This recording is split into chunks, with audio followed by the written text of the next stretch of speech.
Olá, sejam todos bem-vindos a essa mini aula de preparação para o Enem que foi organizada pelo Vivale.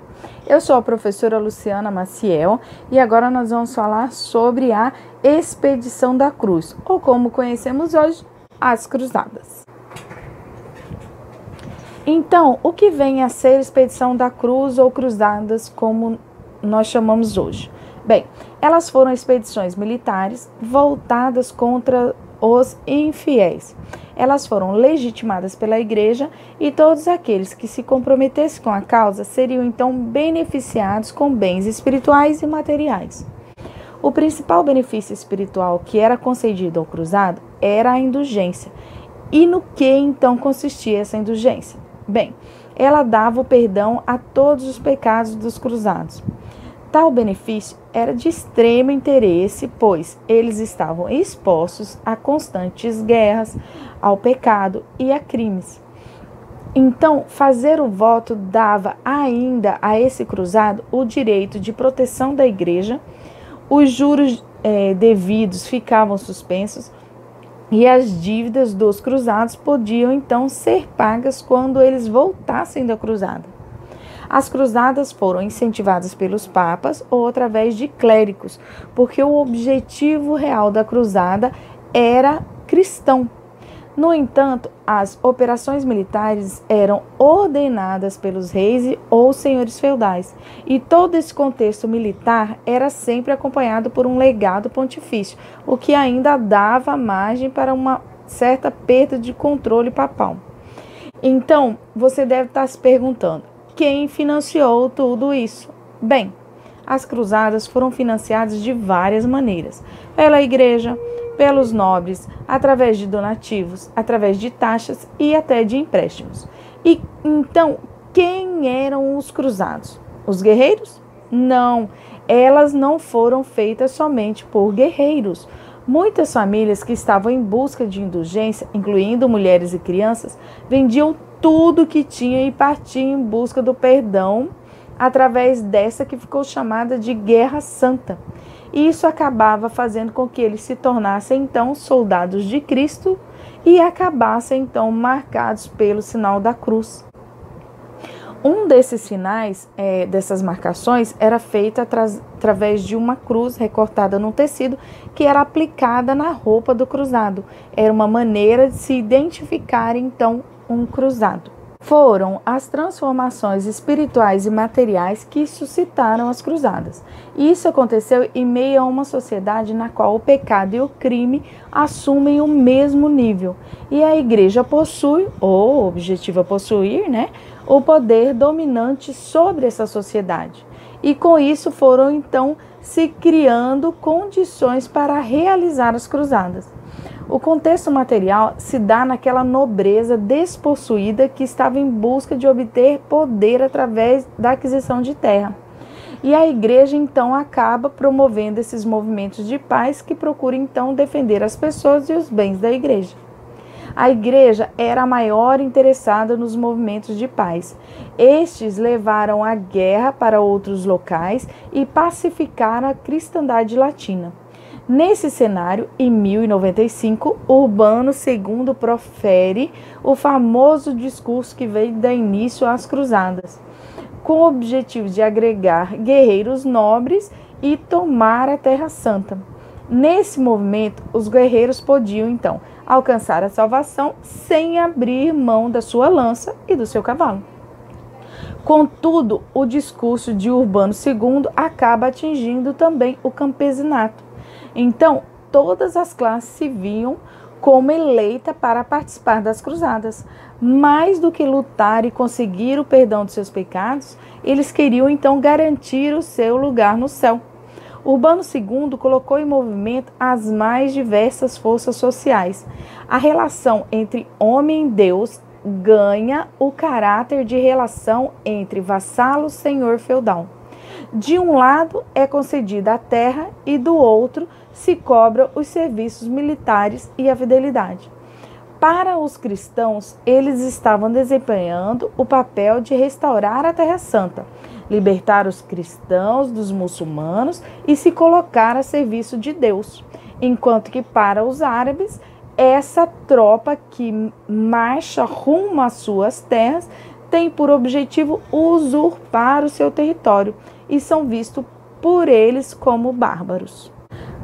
Por isso, quando os ataques surpresas se iniciaram, os árabes reagiram e mostraram sua força, derrotando por várias vezes os cruzados. Na visão dos árabes, esse movimento cruzadista era apenas um movimento de expansão territorial. Tendo entendido, então, o contexto no qual aconteceu e os motivos, resta, então, falar sobre quantas e quais foram as cruzadas. Bem, as consideradas oficiais pelos historiadores do século XIX foram 8 e ocorreram entre os séculos XI e XIII. A primeira cruzada conquistou Jerusalém em 1099, com grande carnificina contra os muçulmanos, e terminou com Godofredo sendo nomeado defensor do Santo Sepulcro. A segunda cruzada foi pregada por São Bernardo e liderada pelo imperador Conrado III, e foi uma campanha que fracassou. Não deu em nada a segunda cruzada. Enquanto que a terceira cruzada, liderada pelo rei da Inglaterra, Ricardo Coração de Leão, passa por diversas dificuldades pelo caminho devido às divergências pessoais do rei inglês com o rei da França, Filipe Augusto. Essa cruzada não teve continuidade, pois Filipe Augusto retorna à França e Ricardo Coração de Leão, mesmo com algumas vitórias sobre Saladino, preferiu então fazer um acordo com o líder muçulmano. Enquanto isso, a quarta cruzada foi um bom exemplo de como os motivos originais das cruzadas podiam ser deixados de lado. Financiado por Veneza e por motivos extremamente comerciais, essa foi a primeira cruzada contra os próprios cristãos. E em 1204, os venezianos e francos saquearam Constantinopla com grande violência. O plano para a quinta cruzada era atacar o Egito. Esse plano havia sido arquitetado na quarta cruzada, mas não foi colocado em prática. Tornou-se então o objetivo da quinta cruzada, que foi liderada por André II da Hungria e que também fracassou, não deu em nada. A sexta cruzada foi liderada pelo imperador alemão Frederico II, e essa aconteceu sem o apoio da Igreja Católica. Essa foi uma cruzada feita por meio de tratados que devolvia Jerusalém ao Reino Latino, mas que mantinha a cidade aberta, com as mesquitas e o Santo Sepulcro conservados. Contudo, a entrada dos mongóis no cenário político, liderados por Gengis Khan, fez com que os cristãos perdessem território novamente e fossem então expulsos de Jerusalém. E isso aconteceu em 1244. Já a sétima e oitava cruzada foram organizadas entre os anos de 1248 e 1270, e as duas acabaram em nada também. Elas acabaram malogradas. Bem, nós já estamos chegando ao final dessa mini aula e para terminar eu trouxe algumas consequências das cruzadas para vocês. Primeiro, nós vamos apontar as consequências históricas, como o enriquecimento do Ocidente pelo contato com a cultura do Oriente, o desenvolvimento da ciência e da filosofia grego-islâmica e as novas técnicas de combate que foram adquiridas durante as cruzadas. Nós tivemos também algumas consequências econômicas, pois passou-se a cultivar novos produtos agrícolas, como o açafrão, o arroz e a cana-de-açúcar. Também foram criados novos instrumentos para a confecção de vidro e de tapete. O comércio e a indústria desenvolveram as cidades e houve também uma expansão comercial entre a Europa Ocidental e a Ásia. Deu-se também início ao capitalismo comercial com a implantação do sistema bancário e do crédito europeu. Deu-se com isso também a expansão mercantil com a abertura do Mediterrâneo. E, por fim, marcaram então início dos tempos modernos. Enquanto que as consequências religiosas fizeram com que o pensamento oriental despertasse muitas ideias heréticas na Europa Ocidental. E o papado acabou, então, deixando uma herança amarga, mesmo tendo restituído a cristandade, mas isso aconteceu ao peso de ter sua autoridade rechaçada.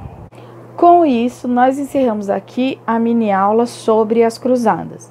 Antes de sair, não se esqueça de se inscrever aí no canal e de ativar o sininho, que até novembro ainda temos algumas mini aulas para serem postadas.